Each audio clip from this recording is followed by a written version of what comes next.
to Nasdaq Trade Talks. I'm your host, Jill Malandrino, Global Markets Reporter at Nasdaq. We've been coming to you live from the 2018 Options Industry Conference. Joining me for this segment is Delany. He's a director at the Options Industry Council. Thank you very much for joining us today at OIC. It's been a fantastic conference. Yeah, it's been very good. All right, well, you focus on the European business That's over correct. at OIC. And what are the priorities for European investors?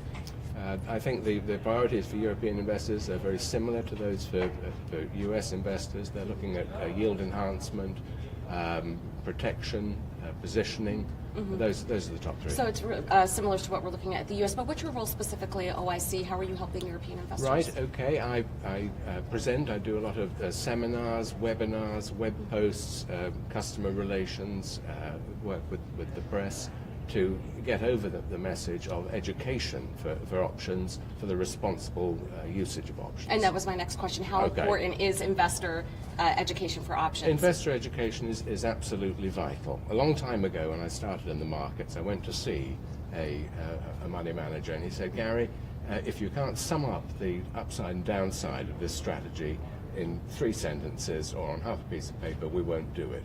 And I think, keep it simple, but there is a large need for responsible education so people understand what the product is. Right. Well, we're seeing an increasing use with retail investors and also with financial advisors using option strategies. Is that the same thing in Europe as well? It is similar. Our framework is obviously different. In Europe, people have an individual investor has a habit of using something like a mutual fund rather than investing directly in the stock.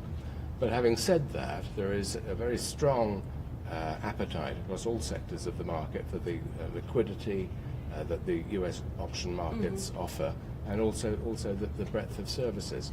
I'm always surprised by what retail investors know and don't know. Yes. All right, and let's wrap it up with what's your outlook for the options industry in general, and even more adopting them even more in the European business? Yeah, we do a study every 3 years about order flow into the US equity option markets, and the last one was done in 2014. It was about 9% of total order flow comes from Europe. I'm optimistic for the outlook for Europe. Of course, we have headwinds of regulation and capital, just like you.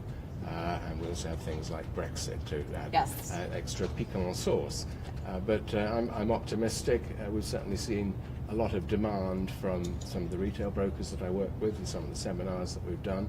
So I'm optimistic. It's an excellent opportunity for the options industry to get the European business. We hope so. All right. Well, thank you very much for joining us at OIC. And traders, thank you for joining me throughout the day. I'm Jill Malandrino, Global Markets Reporter at Nasdaq.